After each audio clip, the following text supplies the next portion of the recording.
Tonight on NewsWatch, health care for the young and healthy. The administration's push to sign up so-called young invincibles. Plus, punished and persecuted for their faith. A look at the fight for religious freedom in the ex-Soviet Union. And how more and more Muslims are attacking Christians in Syria. What's being done to help believers there? All this and more tonight on NewsWatch. The Obama administration is aggressively pursuing young, healthy adults to sign up for health care. Good evening. I'm Mark Martin. And I'm Wendy Griffith. They want young people to sign up for the president's health care plan. Participation from the so-called young invincibles is crucial to Obamacare success. But as Ephraim Graham reports in tonight's top story, the administration is far from reaching its goal in that age group. The new healthcare law is experiencing slower than expected enrollment. Young invincibles are adults ages 18 to 24, and they do not appear to be on board with Obamacare. In previous enrollment data, young people made up only about 1/4 of those who had signed up for the healthcare exchanges. The White House has downplayed the lag, saying they're expecting invincibles to enroll toward the end of the 6-month sign-up period. But as the March deadline approaches, there's a new sense of urgency. Tonight, I ask every American who knows someone without health insurance to help them get covered by March 31st. According to a Kaiser Family Foundation study, about 40% of new enrollees need to be young and healthy to balance out the high cost of covering those who are older and sicker. But many young people are opting out of the high cost of coverage under the president's new health care law. It's very expensive for them. On average, we're seeing premiums will increase 169% across the board. Young people realize that Obamacare is taking the young and healthy to pay for the sick and older Americans. And it's just not something that's fair. We're leveraging our future. As the White House waits for more young people to enroll, grassroots efforts pushing people to sign up for the president's health care plan are popping up. We're trying to make sure it feels urgent all the time. And at least in our experience, enrollment's picked up a lot since January 1st. Workers and volunteers are now targeting the so-called young invincibles by spreading out across the country, drawing on grassroots campaigning techniques the Obama administration learned in the past 2 elections. Anybody have any questions about health insurance? But so far, they're still short about 1/3 of young and healthy enrollees they need. Ephraim Graham, CBN News. A recent Gallup poll finds 26% of uninsured people under the age of 30 intend to pay the $95 fine rather than enroll in the president's health care plan. Meanwhile, stories of people having issues finding affordable health care continue. A Louisiana man says he makes too much money to be eligible for government assistance, but his only option in the Obamacare marketplace is more than he can afford. Caitlin Burke reports. Robert Reed says he's lost in the gap. We make too much money and too little money at the same time, so we've fallen into that gap where we cannot get coverage. Reed falls into the category between government assistance and private insurance. His state says he should be covered, but he can't find insurance he can afford. I withdrew from law school. Now I'm just going to have to go get a job that pushes my salary up so that I can get my family covered. The problem appears to affect residents in the 26 states that didn't accept a federal expansion of Medicaid coverage. It puts people like Reed in a position where they make too much money to qualify for Medicaid and too little to get subsidies through Obamacare. The Department for Health and Hospitals says they're trying to create state-level programs to fix the problem. But after a recent hospital stay, Reed says he needs a solution now. I got my first hospital bill for $17,000. It's just the first. So we haven't even gotten the doctors and the specialist bills yet. I'm going to be paying for this forever. Caitlin Burke, CBN News. The U.S. economy added 113,000 jobs in January. The Labor Department released its monthly report today, and many analysts say it's weaker than they were expecting. It's the second month in a row for a lackluster jobs report, making some experts wonder if the cold weather has anything to do with the downward trend. The extreme cold, the polar vortex, could that be freezing the job market for a couple of months in a row, or is this a real slowdown? Meanwhile, the unemployment rate dropped to 6.6%, the lowest since October 2008. But economists say that number can be deceiving. More than 3.5 million Americans have been jobless for 26 weeks or more, and many stopped looking for work, meaning they are no longer counted. 50 years ago, American voters faced a choice not unlike what voters face today. Ronald Reagan explained what was at stake in a now famous speech urging the public to elect Senator Barry Goldwater as president. The address marked the beginning of a new conservative movement. And as Heather Sells reports, it's the focus of this year's Reagan Symposium at Regent University. Thank you and good evening. Before he was president, Ronald Reagan presented A Time for Choosing. The speech was given in 1964, but many of the issues sound very 2014. We haven't balanced our budget 28 out of the last 34 years. We've raised our debt limit 3 times in the last 12 months. We're against forcing all citizens, regardless of need, into a compulsory government program. What Reagan essentially did was to cast a vision of 2 starkly different worldviews. And many here at this symposium believe those views are still being fiercely debated today. The reason it resonates now is we have a sense of having lost our way. For Reagan, the threat was always the encroaching arm and coercive arm of government. So that, things change and they stay the same. Ronald Reagan was speaking boldly. It might not have worked out after what he said. Maybe his political career would be over. But he felt he had to say the truth. It was called A Time for Choosing because it was a time for choosing. Mr. Ronald Reagan. In fact, the speech launched Reagan's political career. Soon after, he ran for governor of California. And it propelled the ideas of an emerging conservative movement onto the national stage. Unintentionally, of course, it also foreshadowed today's growing concerns over government control and loss of freedom. Our natural unalienable rights are now considered to be a dispensation of government, and freedom has never been so fragile. Reagan correctly saw that if you don't institutionally and culturally restrain government and its role in our lives, it will, by default, gravitational pull, just assume a greater and greater role, and that just means the erosion of freedom. Debate over the speech at this year's symposium drew academics and students, but also many who simply realize how relevant its truths are today. Heather Sells, CBN News. Ukraine needs financial aid to help stabilize the country, and the U.S. might be just able to provide it. Assistant Secretary of State Victoria Nuland says Washington is willing to consider aid to Ukraine, but only if the country's leaders undertake political and economic reforms. Political protests have been plaguing the country since last November. The economy is one of the key issues behind the demonstrations. Opposition leaders are seeking aid similar to a U.S. program that helped prop up European countries after World War II. Representatives from all over the former Soviet Union gathered on Capitol Hill this week. They're concerned about what's happening to religious liberty in their region. Paul Strand reports. Representatives from all over the former Soviet Union gathered on Capitol Hill to bemoan what's happening to religious liberty in that Eurasian region. Some thought once the yoke of communism and atheism was thrown off the former USSR, religious believers there could flourish in freedom. Sadly, the truth is, government continues to persecute and punish believers in much of the ex-Soviet Union. The head of the Russian-American Institute opened this briefing and talked to CBN News about the dire realities in Russia, where it appears Vladimir Putin is set on cracking down after years when it looked like he was on the side of religious liberty. We call it Putin 1 and Putin 2. When Putin first came to power, he was a positive influence. But after his second term, he began to roll back a lot of the religious freedom issues, human rights issues, assembly. It's been a very difficult direction that we're going in right now. Dr. Mikhail Cherenkov was also pessimistic as he looked at the lack of liberty across the many former Soviet states. We have new restrictions from government and also from society. I mean Islamic society and Orthodox, nominal Orthodox society. So this is new challenges for evangelical church and for civil society as well. Dr. Birnbaum was quick to point out with the immensity of the former USSR, it's really hard to generalize. But he said what he's seeing across Eurasia is not very hopeful.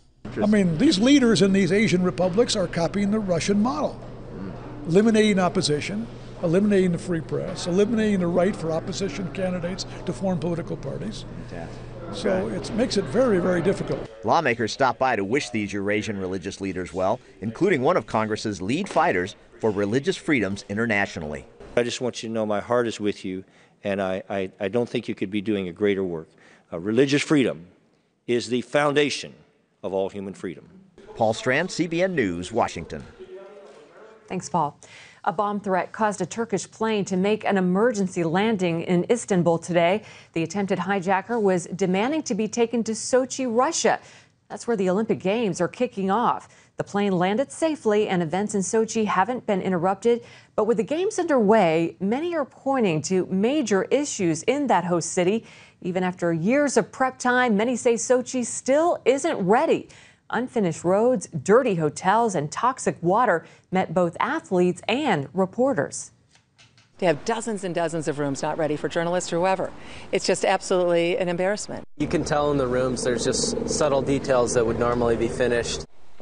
And it's not just the city that's scrambling with the finishing touches. Officials are now adjusting one of the events after several athletes got hurt on this slope-style snowboarding course. Ouch.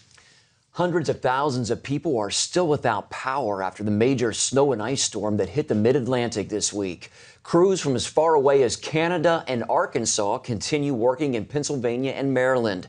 Trees and limbs were no match for the ice that downed power lines. The icy conditions have forced some families out of their cold, dark homes and into hotels. It was really, really tough. My husband was brilliant. He grabbed a mattress and brought it down to the front of the fireplace with one kid on either couch. Utility companies hope to have the lights and heat back on for most residents today. Crazy cold winter. Yeah. Well, coming up, a prize to be won. We'll talk about my new book about dating in the Christian world. Stay tuned. If you're having love life problems, it could have something to do with how you and your parents got along. A new study from the University of Alberta finds a direct link between people's relationship with their parents and the quality of their romantic relationships. It finds positive parent-child relationships led to better and more intimate relationships as adults, while teens who had rocky relationships with parents had more romantic problems later in life. The study will be published in the February issue of the Journal of Marriage and Family. And our very own Wendy Griffith, my co-anchor, has just written a book about relationships. It's called You Are a Prize to Be Won. Don't settle for less than God's best. Great advice there. Well, Wendy, you're transparent in this book. You went through a devastating heartbreak, and that's what spurred this book. Talk about that. Yeah, God told me to write about my test. He called it a test. I just call it heartbreak. And so I did write the book. And I'm already hearing, Mark, from so many women and some men too, but mainly women saying your story is my story, and it's giving them hope. So God says, He will take our ashes and turn it into beauty, and that's what's happening. Well, you say there should never be a but after I love you. It sounds like you're talking from experience. Indeed, and I sure wish I wasn't, but every woman wants to hear those three magical words, I love you. And when they were said to me, he said, I love you, but I don't know if you're the one. And it was like getting kissed and slapped really hard at the same time. It felt a little bit good, but not really. And I said, there should never be a but after I love you. And I tell women, if there's a but after I love you, then he's leaving himself an option, a loophole, and, kick his butt out the door. I like that. No nonsense. Well, in one of the chapters, you talk about the dangers of recreational kissing. So listen up at home. How is kissing dangerous? Well, our producer, and I won't name any names, Shoshana, she says that kissing is her favorite recreation, which I thought was so funny. And it's just, I have some fun with this chapter. Yeah. Obviously, I just make the case that there should be a warning label with kissing. May lead you to fall in love with the wrong guy just because he's a great kisser. But it's about, guarding your purity, waiting as long as you can. It's not about how much you can give away, but how much you can save. That's important. It is. That's great advice. Great advice. Well, what is the best advice you would say you can give a woman who is going through heartbreak? Run to Jesus. Heartbreak, Mark, doesn't leave when we want it to. I took off for a 2-week vacation right after and thought I could throw a rock in the ocean and leave it in Belize. Didn't happen. God told me to mourn and move on. Be patient with yourself and lean on others. Now, I have to say, Mark, you are in this book. Your amazing love story. I have three guys who have shared their love stories. And there's Mark and his lovely wife, Lisa. Oh. They've been married for 20 years. Close to 20, 19 and officially. I thought it was important to share some great love stories and how you pursued your wife. Tell us a little bit about that. Well, we were best friends at first, and then one day we were on a trip together with some other friends, and I felt like God just said to me, you know, she would make a great wife. And it was like the light bulb went on. And after that, I pursued her to be my wife and eventually proposed to her. A friend of mine, we went to the park where we first met, and a friend of mine jumped out from behind a tree and had the ring on a pillow. And then I got down on one knee and proposed to her, and she's the love of my life. But what you say is great, that women are a prize to be won, and men need to treat them that way. Thanks, Mark. Well, you are a great example, and it's wonderful to have your story in the book. So, hey, the book is available where books are sold. But if you get it from CBN.com, I will be happy to autograph it for you personally. Just be sure to put your name and what you would like to say. So, make sure you buy it. Good for women and men, both. And still time before Valentine's Day. That's right. Well, up next. War comes to the doorsteps of Syrian Christians. We'll show you who's helping them. A second round of peace talks will take place between the Syrian government and opposition leaders. Those talks are set for next week in Geneva. The announcement comes as a temporary ceasefire is underway in the rebel-held city of Homs. That's opened the doors for aid to be delivered to the city and for emergency officials to evacuate civilians, most of whom have been children or the elderly. Meanwhile, the civil war in Syria is still raging, and Islamists are driving hundreds of thousands of Christians from their homes. The situation is so bad, Christian leaders fear the church in Syria may disappear unless they get help from other countries. But as Gary Lane explains in tonight's Focus Report, there's one group in Syria that's offering hope. Syrian rebels opened fire on a government army tank protecting an ancient Christian site in the city of Sednaya. The House of Cherubim Church and Convent are located here, as is this giant Jesus statue.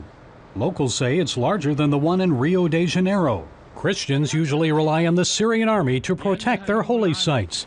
But with the government tank destroyed, they were forced to fight against Islamists, bent on destroying the church and the statue. The Christians reportedly killed dozens of foreign jihadi fighters during a 7-hour battle. More and more Muslim rebels are attacking Syria's Christians. Last September, they assaulted the ancient Christian city of Malula. Islamist fighters with the al-Nusra group rampaged through Malula, killing several Catholics in the process. The ongoing targeting of Syria's Christian community has threatened its very existence. Thousands have fled. Elliot Abrams was Deputy National Security Advisor for President George W. Bush. He says he can't fault the Christians for leaving. If you were, I think, a Christian father in Syria looking at your children and their future, you know, I think you'd want them to get out, and not just now for safety, but for the future too. I think you'd be saying, go to Europe, go to America. But not all Christians can leave the country or take up arms to protect themselves. Who will protect them? There is one group willing to risk their lives to protect Syria's Christians, the country's Kurdish population. Tina Ramirez heads up a nonprofit religious freedom organization called Hardwired. My experience of the Kurds in Syria was positive, and for a long time they were defending Christians that were being persecuted there. Last year, the Kurds declared autonomy over the northeastern part of their country. It's known as Syria Kurdistan.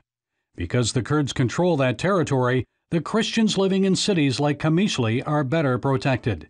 The Kurdish militias have won many battles against jihadis, bent on controlling the region. Bilal is a former soldier, now a refugee camp leader in northern Iraq. We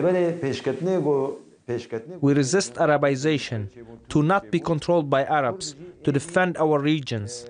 We fought Al-Qaeda for the past 13-14 years with success. We have killed many Islamists and their leaders in Syria Kurdistan. The same thing happened in Iraq. Iraqi Kurds stood with America, opposing Saddam Hussein and foreign jihadists in the Iraq War. And today, they have their own autonomous region. Iraqi Christians who fled persecution in cities like Baghdad and Mosul found a safe haven in the area of northern Iraq called Kurdistan. They're pro-American. Their economy is terrific. They have something of a free market economy. Eventually, the Syrian war will come to an end. And like Iraq, the country may end up divided into zones of influence, including a permanent, autonomous Syrian Kurdistan, a balkanization of the country. It is a balkanization of the country. I don't think it'll be a de jure legal separation with different countries being set up, but the zones are there, just as in Iraq. Should the U.S. provide more support for the Syrian Kurds? I hope that our intelligence services are in touch with them, and I think we should be willing to help those groups. Who stood with America in the Iraq War? If America wants to apply democracy in the Middle East, if America is looking for long-term relationship in the Middle East, if America is looking for nations that will stand with them, it is the Kurds. A secular Muslim force in the Middle East, one that opposes Islamic extremism, is friendly to Americans, and is tolerant of Christians. Gary Lane, CBN News, Erbil, Iraq. Up next, how one group of kids is showing love to a very deserving Valentine. Well, Valentine's Day just a week away now, and some Vermont preschoolers are already preparing. Yeah, the kids are making special cards for a very deserving Valentine, a soldier serving in Afghanistan. The preschoolers are all between the ages of 3 to 5, so they might not understand the reality of deployment. But one thing their teachers make sure they do know, soldiers sacrifice a lot for our freedom. Some of the kids even have family members serving overseas. We've been talking about it all week long, and some of the children actually have family members that have been deployed and understand. You do arts and crafts, take one day and do cards or letters or something, and I'll ship them over for you. And I said, these guys are gonna love it, and this is perfect. The Valentine's surprise will include cards and sweet treats for the military member and his crew. The kids are sending their Valentines through the program Operation Adopt a Soldier. Tell you what, it's so good to teach kids that young the importance of what our veterans do. And they were having so much fun doing those arts and crafts, you know, and those soldiers are going to be blessed. They will be. Absolutely. Well, that's all for this edition of NewsWatch. Thanks for watching. Hope you have a great weekend. Good night.